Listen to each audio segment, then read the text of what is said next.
All right, well, welcome everybody to the first panel that we've got planned here for Amtgard Leadership University, sitting at Keep of the Borderlands, and it's going to be talking about regents. Much like our other panels, what we're going to talk about, or how we're going to start, is we're going to ask each of the judges to go ahead and introduce themselves. They're going to give us a little bit of their relevance. Why are they on the panel?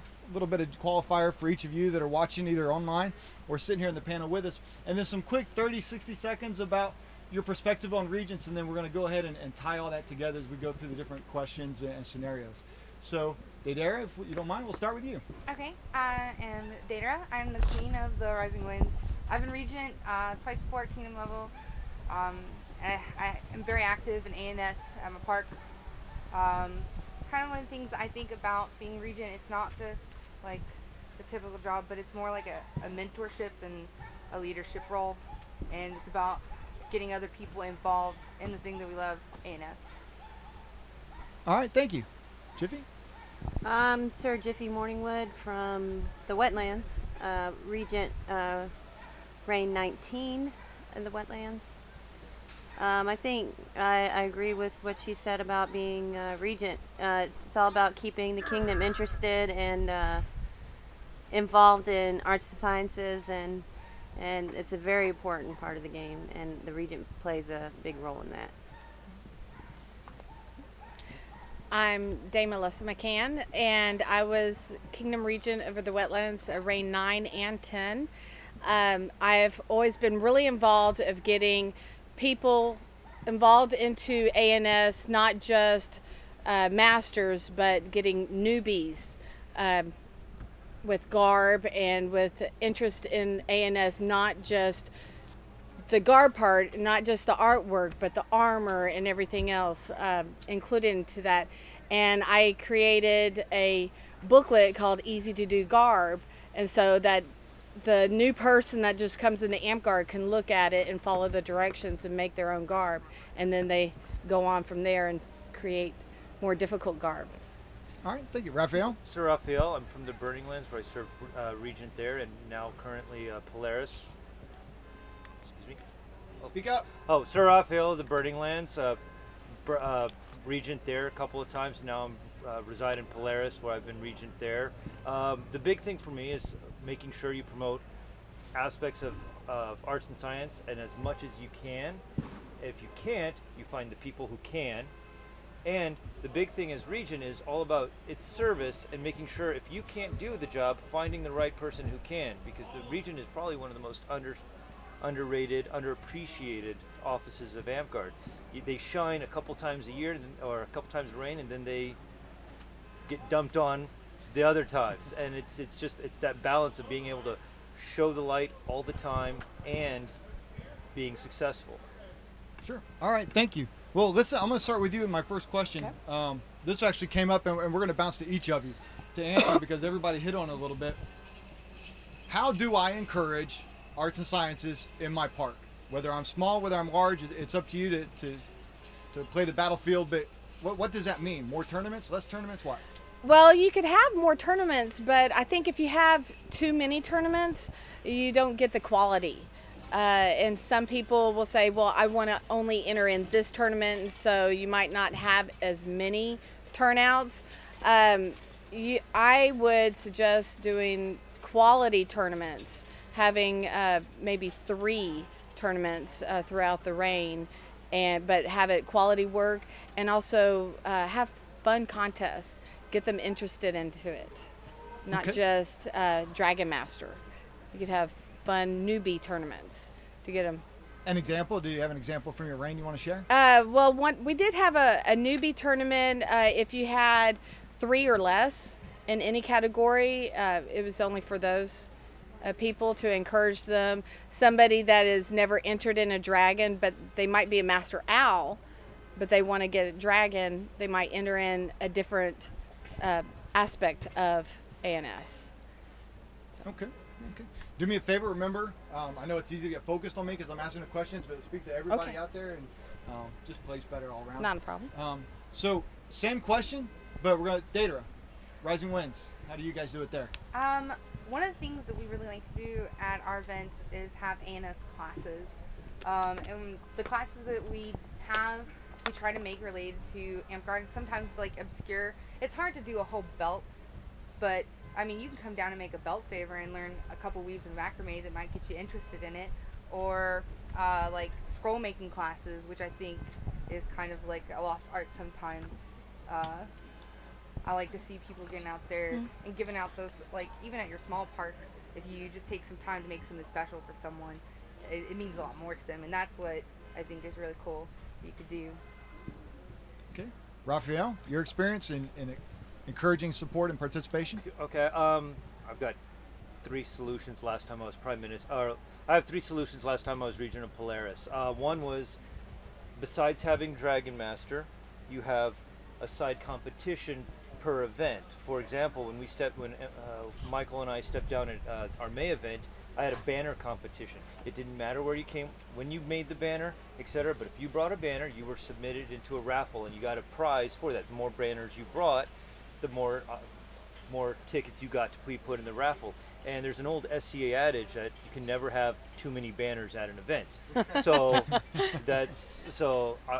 know, if you've ever been to our event in Mankato, by all means, come see how we do it, because we have basically an Irish Old West setting for us, and throwing banners everywhere makes it way just a better ambiance, and that's something that we encourage.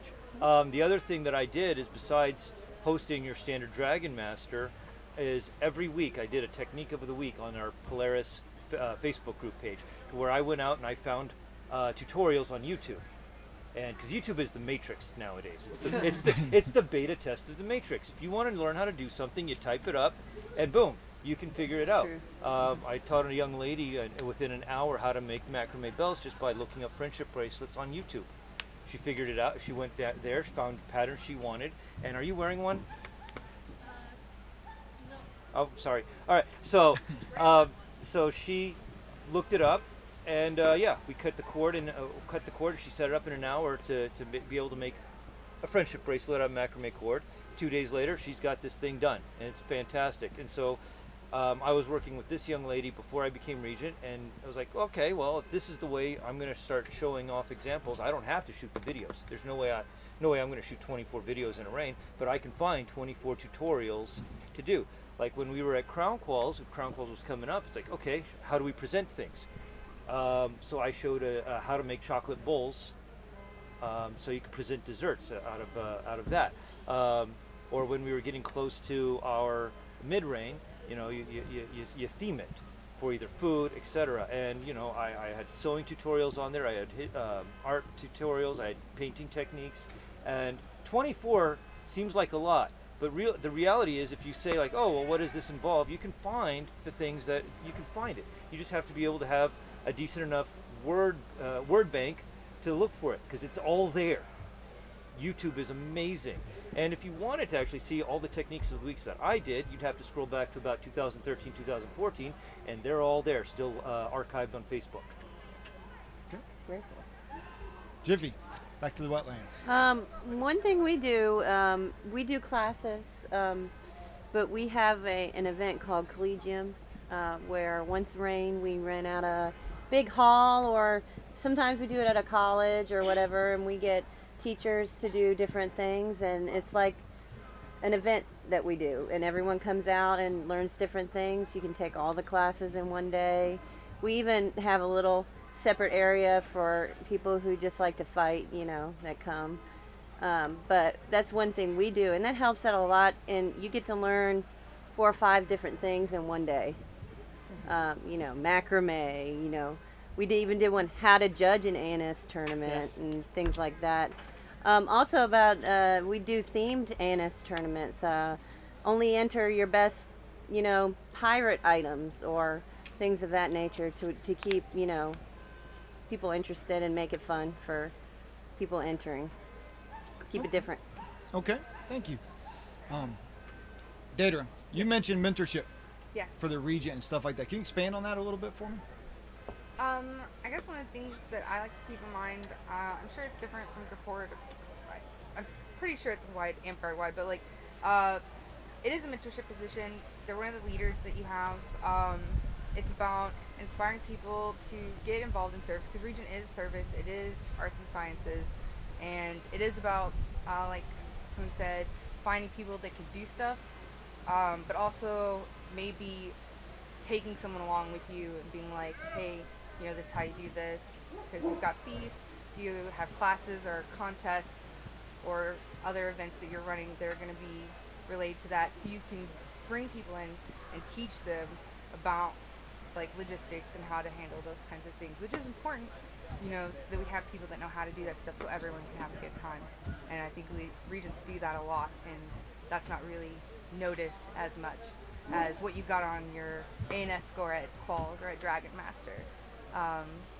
And then also one thing to keep in mind is if your monarch ever steps down for any reason, your regent's your guy.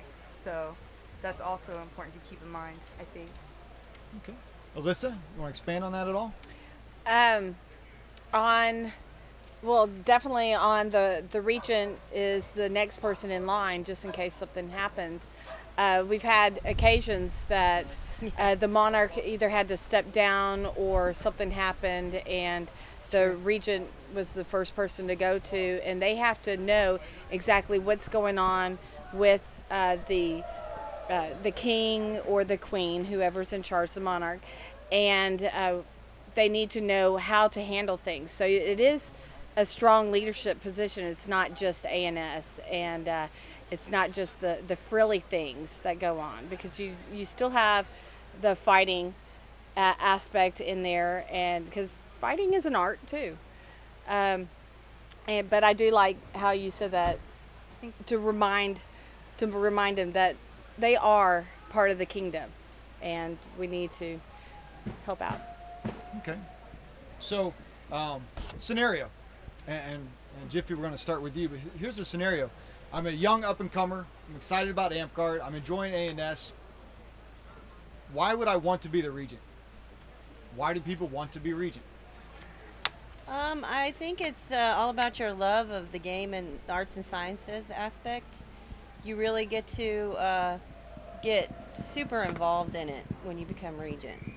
I mean, you're in charge of tournaments. You can, get to see how people get excited about arts and sciences and teach people new things, and really it's a really great aspect of the game. So that's why I wanted to be regent. Teach new people to, and spread it kingdom wide. When I was regent, I used to go to each park and teach new things, and it's just really good to see everybody excited about it, and that's why I wanted to be regent. Raphael? Okay, I've been great. I've been reflecting a lot about the last time I was regent for Polaris, and I think then I actually promoted arts and sciences better than I ever have before. I think it was the best time. I think I rivaled kingdoms. But I'll go back to the first time I was regent. All right. So when I was first regent, I had already been king twice of the Burning Lands. And the reason I was regent, and it wasn't because I was a big arts and science guru, and I was fairly service oriented, but I was going to run with the Claw Legionnaire. And back then, the Claw Legion were like the Austin Powers of Amtgard. Everybody wanted to be them. Everybody wanted to party with them. So I knew it was a summer reign. We were going to have a good time. And I did the crown quals. You do the crown quals. You do the standard operating procedure and everything. But it was all about having a good time. I was going to be working with a really experienced monarch, even though I was already a Grand Duke. And no, I was already a Duke. I was already a Knight of the Crown. But I was going to get a different experience out of it. And a lot of the times, on the Polaris level, I hear people who want to be either Duke or Prince, but they feel that they should do Regent first, so that they know what it's like to get pooped on by the populace before they wear the big hat. And, so that they can get a lot of experience before they wear the big hat. Okay. He's blushing now. Here's a challenge that I think every regent and anybody involved with ANS competition suffers. How do I get participation? You talked earlier about the some lower level and different ways to use tournaments to motivate interest. But how do I get entrance? Daedera? Getting interest can be a struggle. I think it helps if you have a very solid network of artesians. One of the things that we have in the Rising Winds, we have the like a Regent's Facebook group, where all the regents are on it, and they're constantly sharing, constantly giving new ideas, and making suggestions for parks to share. And I think that we're still trying to figure out that magic way to draw people into the ANS, because it is a lot of work to have to learn new techniques. It's time and effort, and I think we have a lot of youth, and they're more into getting into more physical things, but I think just keeping that there, presenting like cool stuff, make sure that like as someone that's gonna be a leader, like, you know, wear garb to your park every day, even just to a fighter practice. That's what I love. Like our fighter practices in my area, we all even just go in garb, and it's just to kind of promote that culture, because that's kind of what our ANS is. It's that living on of that culture. You know, these are the things that we wear and that we share, and that we all respect. So I think that is a good way to get people involved, is to be involved yourself. Set an example, right? Yeah. Jiffy, you want to add anything to that? It is hard to keep people entering tournaments. We had a system set up by one of our former regents who actually, Elissa was mentioning, who actually got the king stepped down and he ended up being king. So, but he created this system before he stepped up as king. A point, kind of like a point system, incentives to, you know, if you enter this tournament, you get so many points, and he had a ranking to where, you know, once you have so many points, you get a medal, and, you know, different things to have, you know, people entering you know, tournaments on a regular basis. It's good to have incentives like that. I think it keeps them interested. Friendly competition, you know. Sure. Okay. So yeah. Did either of you want to expand on that at all? Well, we've always done the point, but he expanded onto the points, which was great.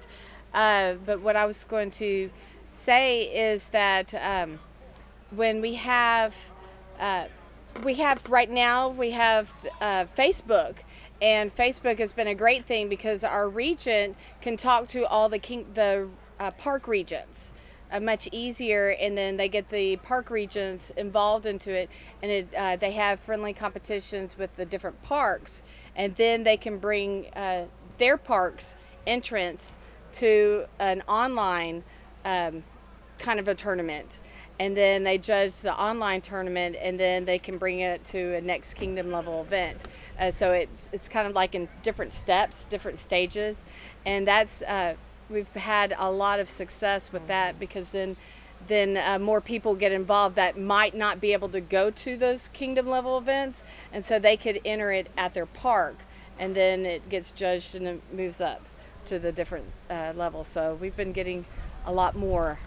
Okay. So Raphael? Well, part of it is being able to have communication skills as regent to your populace, and I'll touch on part of it with the judging, the arts and science judging. But the idea is that sometimes you may have artisans that are timid about entering. So the idea to be able to walk up to somebody and say, "Hey, I'd like to see how I'd like to get you to enter this." You know, if you have something in mind that they've made that you think was spectacular, and they may either not have a high opinion on it, or they may not realize that they should or could promote themselves that way, you just go up to them and ask them. You know, that's the real thing, is you got to be able to talk to people. Even if it's like, let's say I was regent of the Celestial Kingdom and Goldcrest is there and entering, I'd ask somebody, "Hey, I'd like to see how your stuff compares to Goldcrest." And even if they're like, "Oh, well, I'm not going to win," I'd like to see how it compares. And then of course you're also putting it in the hands of 5 other people to tell you that comparison. But as a regent, you're trying to build those relationships. And as a floating crown, you're then traveling to different parks. You should probably hit up 1 a month, or at least 2 a month, to make sure that you can make it all to mid-rank. And that's a huge burden to some people who can't afford to do it, but that's an ideal situation. With Facebook, thank you, if they post works on their wall, then you can actually look at that and then say, hey, then you just send them a message. It takes 30 seconds to say, "Hey, I really like this. Is it possible you'll enter it in Dragon Master?" And, "Oh, well, I'm not going to come." Then send it with somebody. Sure. Communication and transportation, that's huge. Okay. We're going to expand on that a little bit. Okay. Judging. I need judges. I need quality judges. How do I find them? Where are they hiding? And which rock can we all go search under? Jiffy. It's just really hard to get quality judges. I, for one, when I was regent, I liked having masters as judges, and it just depends. Like, a lot of masters volunteer to be judges, so that's great. But if not, you just gotta beg and plead. This is the only other. Please judge for me, please. But I mean, yeah, it's really hard. I don't have any. I don't bribe them or anything, but you know, it's just a crapshoot, really. Yeah. It's like who has the time, you know, who's willing to do it, and then you get people that are judges for every single one, and they're like, oh, I'm so tired of judging. It's just Rotate. just call on your masters. Anybody else have a silver bullet?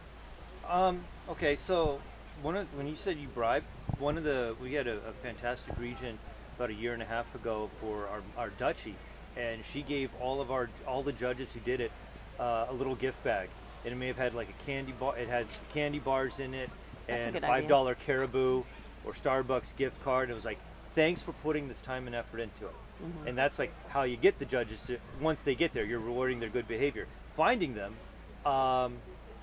you have a lot of people who, when they qualify for Crown, they feel like they're pouring their heart into it.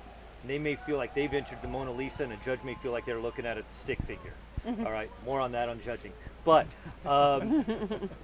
so what I do in the lower levels and sometimes in Polaris is think about who I want if I can't get the masters, and I look for the people who have hydras because they've been there before. Yeah, it's good They idea. all know what it's like, and especially in Crown Quals, you're not there to screw people. You want to make sure everybody has a chance to show that they can try and they can care. Dragon Master, we have the ante on the scoring system, but Crown Quals, you're not there to screw people unless they enter illegal things, spoiled food, etc. All right, but that's my key. No, that's a great idea. I really, I know I've never really considered Hydra, so I think that's a strong takeaway for folks. I saw a lot of heads nodding like. It's a good idea. Yeah, it is. Also, you can dip to ninth. I dip to ninth. They're reliable. They're smart. If they've gotten that far. Yeah. I have done a Crown Quals where we had 5 Serpent Knights judging.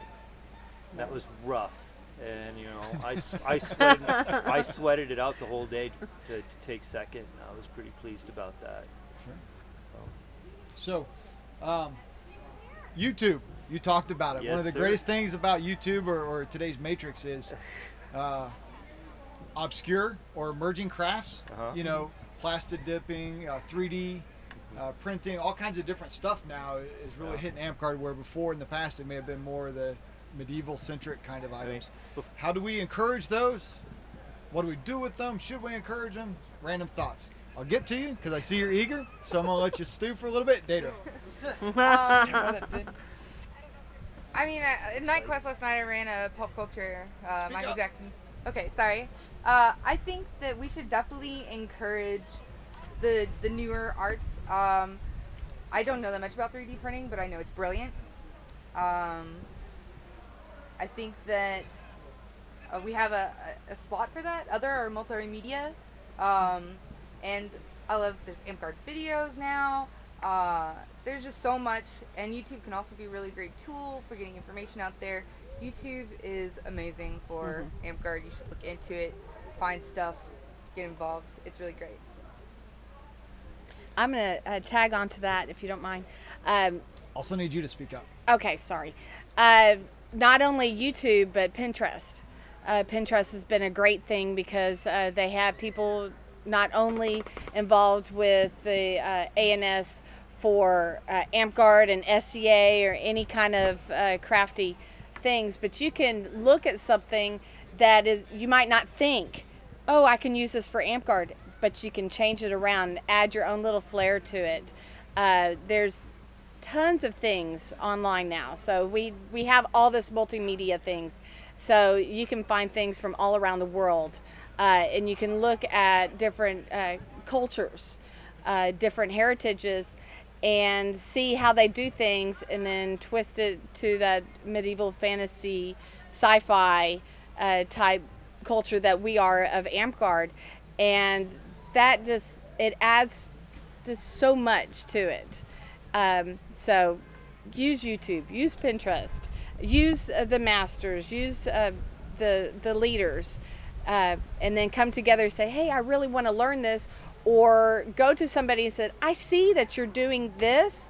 Do you want to add something to it so you can expand their horizons for especially newbies? Because I'm really all about getting the newbies involved, and then let them blossom, and then but help them along the way.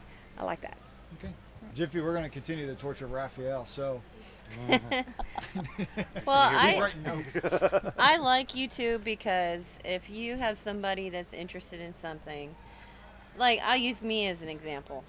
I wanted to learn how to make macrame belts, so I went straight to YouTube, and it's just so, it's better than even going to buy a book on it. Like you can pause it, you rewind it. I mean, it's so simple. I love Pinterest myself. I'm on several people's pages that like do SEA garbs, so many ideas. It's just a great tool. Like you can get ideas from all different types of games and tweak it to Amtgard, and I could spend hours on there. But I recommend that to people who are looking for ideas. Like, oh, I'm interested in the ANS portion of Amtgard. Like, go to this person's page and see what they're all about and get some ideas. It's really great tool. Raphael? All right, for those of you who don't know, Amtgard is formed by a bunch of former SCA people, people who decided to rebel out of the SCA, create something more fantasy-based. So with the idea of YouTube, I'm going to come back to SCA. The idea of YouTube, absolutely, anything and everything, as long as you know what you're looking for. But when you have a lot of before YouTube, before the internet, way back when, the key things to have or get a hold of were SCA manuals, because the SCA's published a lot of cool books, and if you can acquire one, put one in your library. Okay. The internet can run out, batteries can die, books always have a shelf life. Videos that you look for on YouTube, they do not have to be done by Amtgarders. Hell, they don't even have to be done by people in our age group, because a couple of tutorials I put out there are done by little old lady grandmas. As long as grandma knows how to applique and French seam, I'm okay with everybody else looking at it and borrowing it. Bardics, the best thing for YouTube is the idea of Bardics, because you can look it up in a songbook. If you want to know that tune, find it on YouTube. If you find it on Spotify. Spotify is another great one, just to think about songs that you may want to perform at an event. Even Pandora. Pandora is a little more random. I'm very much a firm believer of Spotify nowadays, but that's about it. Then the other thing is that, of course, this is going to go to the judging panel too, is that we are not the SCA. A lot of people will look at work and say, like, oh, it's not period. We're not, because we do have that wonderful tag about being fantasy too. So if people can get beyond that barrier, it makes other arts and sciences more fun too. Okay. Like when last time we did a Dragon Master, MHOG and I did a indoor dungeon, and we had a couple rooms with blacklight puzzles on it. So the Dragon Master there was, we were encouraging blacklight reactive arts and sciences. If you entered a blacklight reactive entry, you got a bonus half point for it, or a quarter point. So it was also encouraging for the theme itself. So, ta-da. Okay. I'm going to shift gears a little bit from ANS. Okay. Regents. One of the first offices you're going to go into if you're building your way up or looking up, if you will, in the chain of Amtgard leadership. You're given awards. Without going into details between 1st and 10th, Regent, looking at the different awards, they're all pretty much standardized across the corporates. What are some things that a Regent looks for whenever they're going to start giving awards? Let's talk about the early days, like the 1st through 3rd. Let's talk specific. What are some things that you guys look for as Regents, 1st through 3rd? Just about any land can give those. So, Daedera? Did you do it, and is it good? I guess like the first couple of Good's awards. a tough one. So It's a tough one. You scare me with that part. Sorry. Like with the first awards, this is really, I feel like, encouragement. Definitely. it's to be like, hey, you made your first sword. Don't even like park monarchs. Don't even think twice. Park regents as well. Don't even think twice about giving them their first owl for making a legal sword. They did it. But that then when they're like, oh, this is really cool, then they'll be like, what are the awards about? And then that's a way to be like, we have A&S competitions. People like competition. That could draw some people in. So those like first 3 awards should really be about acknowledging them and their talent and encouraging that and for them to grow after that into the next level, I feel. Does anybody want to build on that, or is that pretty? Yeah, that's Pretty pretty sound. much, yes. Encouragement. Yep. All right. Star. So, other side of the spectrum, the ever elusive 9th, 10th, and Masterhood.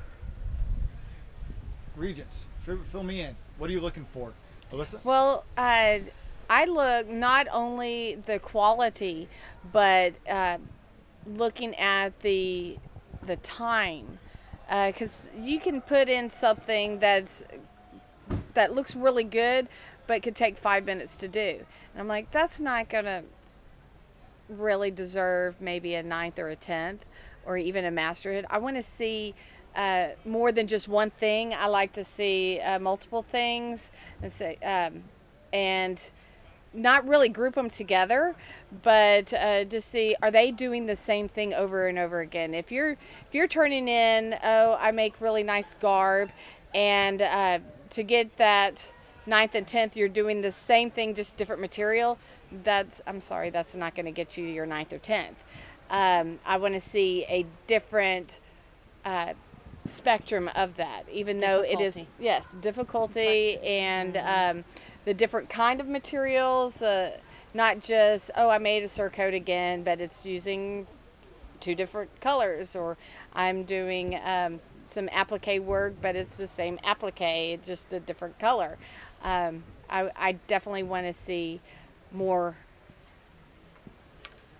difficult work and more quality and expertise. Okay. Kind of thing. Raphael? So when you start looking at people at 8th, 9th, and 10th, I'm gonna.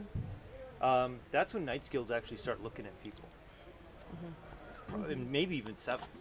So, I mean, we have 3 Serpent Knights and a King and a Night Maker on this panel. If I were Daedra's Regent, and We're I night wanted makers. what? We're night makers in our kingdom.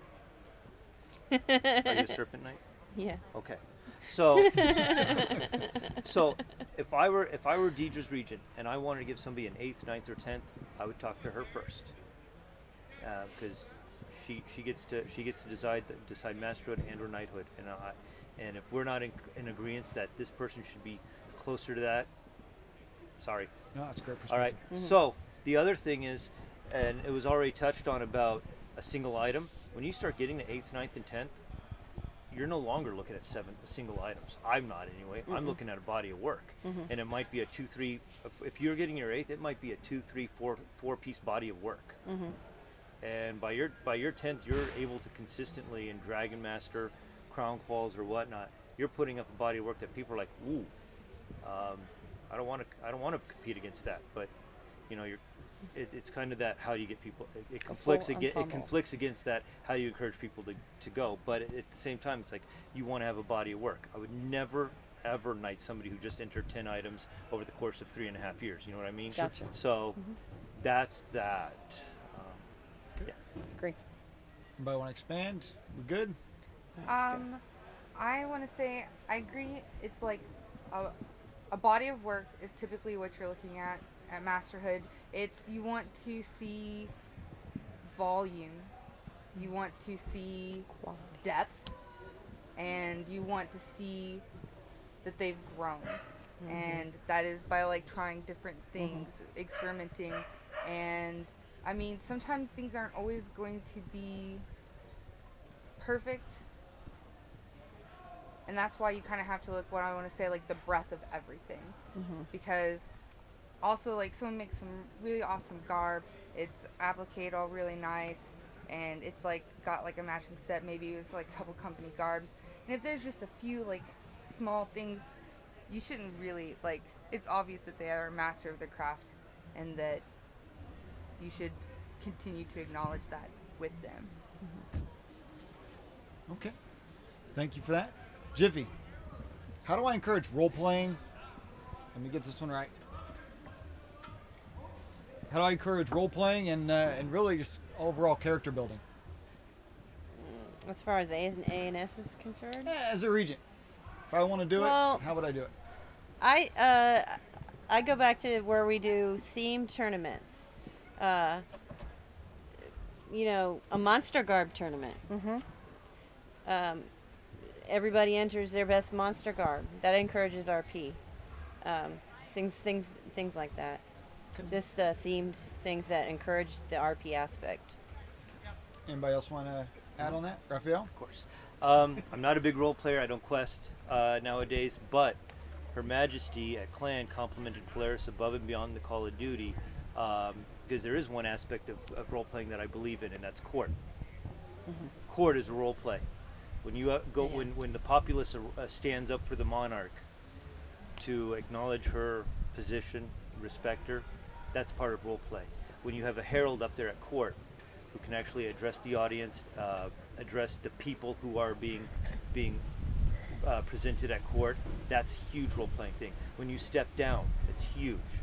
When you step up, it's huge. You know, the monarch not just going, well, thanks for doing this, you're fired. That sucks.